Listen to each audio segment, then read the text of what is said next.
Hello guys, welcome back dito sa ating munting channel, Jader Nasled. So hindi na tayo magpapatumpik-tumpik pa, diretso na agad tayo sa ating topic.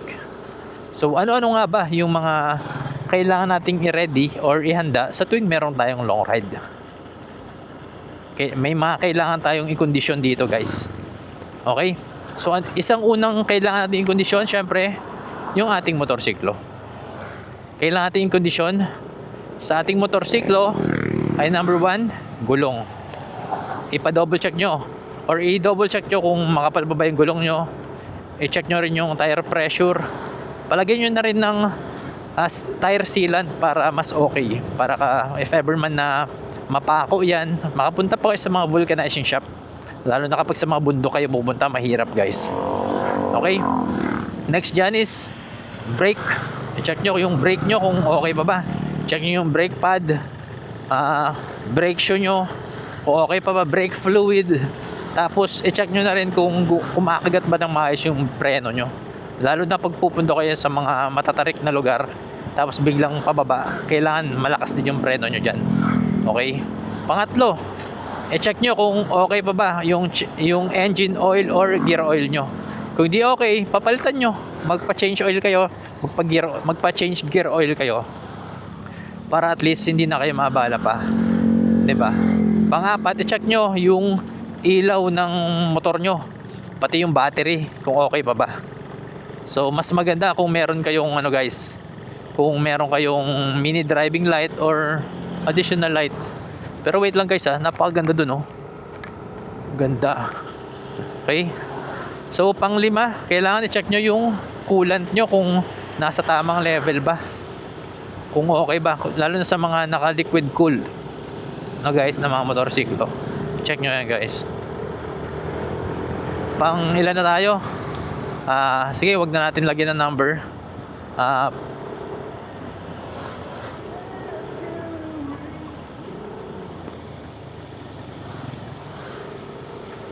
Okay, syempre. So yun lang guys ang mare-recommend ko na i-check nyo sa inyong mga motorsiklo. Pero kung meron pa kayong mga gustong idagdag, paki-comment naman dyan sa comment section para at least babasa ng mga beginners natin kasama. Okay? So syempre hindi lang dapat motorsiklo yung naka-condition guys. Kailangan naka-condition din pati yung driver. Okay, ano nga ba yung mga kailangan niyang i-ready sa sarili niya? Number 1 na dito, kailangan meron siyang sapat na tulog. At least 6 hours guys, pwede na yun. 6 to 8 hours, mas maganda. Kasi guys, bakbakan yan malayuan long ride Kailangan guys, meron ka sapat na tulog para at least may energy ka. Pangalawa guys, kailangan busog ka. Huwag kang magbabiyahin na gutom. Kasi baka manlambot ka, manlanta ka. Baka mahilo ka. So, delikado. Pangatlo guys, kailangan hydrated. Hydrated dapat yung driver. Kailangan uminom tayo ng tubig. Kasi minsan, 'di ba kapag naglo-long ride tayo, dumadaan tayo sa mga maiinit na lugar. So, madidrain tayo niyan, guys. Kailangan hydrated tayo, inom tayo ng tubig lagi. Okay? Pang-apat, guys, kailangan walang nararamdaman na sakit yung rider. Hindi siya nahihilo, hindi siya nilalagnat, hindi masakit ngipin niya. Kailangan condition talaga. Kasi kapag may mga ganun kang nararamdaman, mahirap yun guys. Lalo na pag long ride, napakalayo ng biyahe mo, tapos may ganun kang nararamdaman, titiisin mo, napakahirap noon, ikaw rin. Okay, next dyan, kailangan yung driver i-ready niya rin yung gears niya. Ano nga ba yung mga gears natin, riding gears? So nandiyan na yung helmet, nandiyan na yung gloves, nandiyan na yung boots or sapatos, nandiyan na yung knee pad, nandiyan na yung elbow pad. Tapos kailangan mag-jacket kayo guys. Mas maganda guys kung meron kayong riding jacket, yung meron na agad armor. Yung meron dito sa bandang chest mo, sa likod, meron sa elbow at meron din sa shoulder mo. Mas okay yun guys. Okay? So yun yung mga kailangan i-ready or i-condition ng driver. Then next natin, ano nga ba yung mga kailangan mong dalhin kapag maglo-long ride kayo? Dito pala guys, meron akong isang hindi babanggitin. Paki-comment naman kung sana mahulaan nyo kung ano yung pinaka-importanting dadalhin nyo kapag may long ride. Hindi ko babanggitin yon. Paki-comment na lang dyan sa comment section mamaya. Okay? So number 1 dito, kailangan may dala kang driver's license. Hindi pwede guys na maglo-long ride kayo tapos konsensya lang yung dala mo. Kailangan meron kang driver's license. Pangalawa, kailangan dala mo yung ORCR ng motor mo. Kasi guys, baka may checkpoint dyan, baka mahuli ka, sayang naman.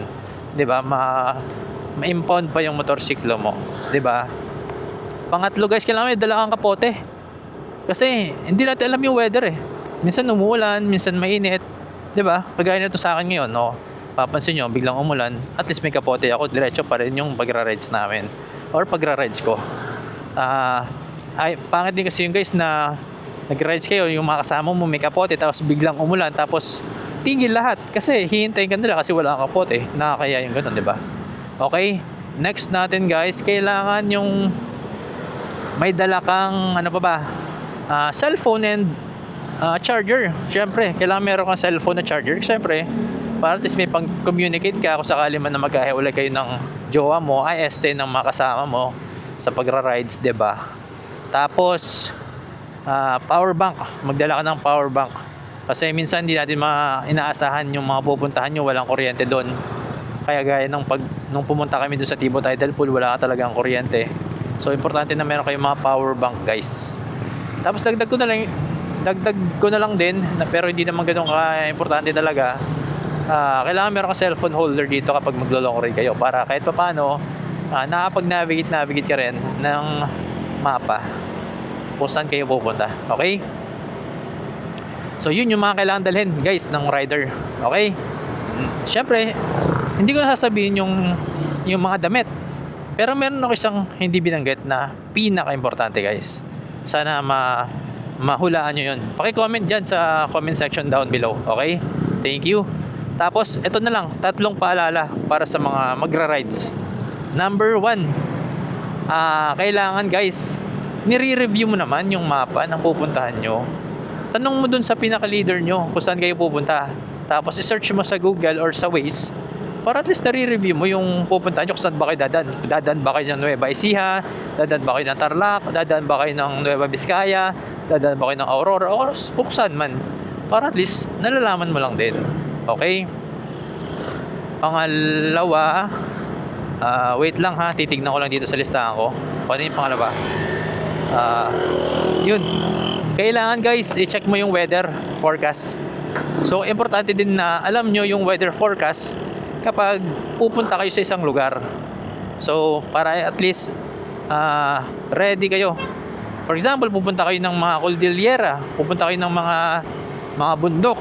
Tapos, yung pupunta nyo pala is maulan. O kaya merong bagyo. Cancel nyo na yun kasi delikado. Baka mamaya meron pa mga landslide doon. O kaya, kung ayaw nyo naman i-cancel, pwede naman kayo dumaan sa mga ibang lugar na walang mga landslide, mga ganyan. At least ganun, di ba? At last but not the least, pero pinaka-importante din sa lahat guys, magpaalam kayo sa may iwan sa bahay. Magpaalam kayo kay kuya, kay ate, kay mama, kay papa, kay lolo, kay lola. So, kailangan magpaalam kayo guys, no? Wait lang. So, kailangan nagpapaalam tayo sa kanila. Sabihin natin sa kanila guys na kung anong oras ba kayo darating doon sa pupuntahan nyo, or estimated time lang kung na oras, 'di ba? Pwede. O kaya kung anong oras kayo makakabalik. And then, from time to time, kung sakali man na nag-i-stop over kayo, pwede nyo lang yung message na, mama, pa, safe po kami, nandito po kami banda sa Aurora, nag-stop over po kami, kumain lang po kami. So mamaya babiyahin na po kami. So yun lang guys, kailangan, importante talaga na nagpapaalam kayo. So napaka-importante nung last na sinabi ko guys ha. Sana wag niyong kalimutan. Okay, yun, salamat sa inyo. Hanggang dyan na lang yung video natin ngayong araw. Sana matuloy yung rides nyo, sana maging safe, makapunta kayo ng ligtas at makabalik ng ligtas sa pupuntahan nyo guys, kung saan man kayo magbabiyahe.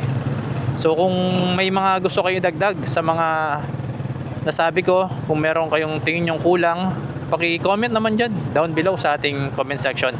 At yung isa guys na hindi ko sinabi talaga sa kailangan dalhin ng isang magra-rides, paki-comment.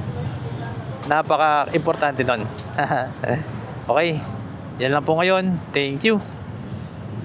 God bless. Ride safe.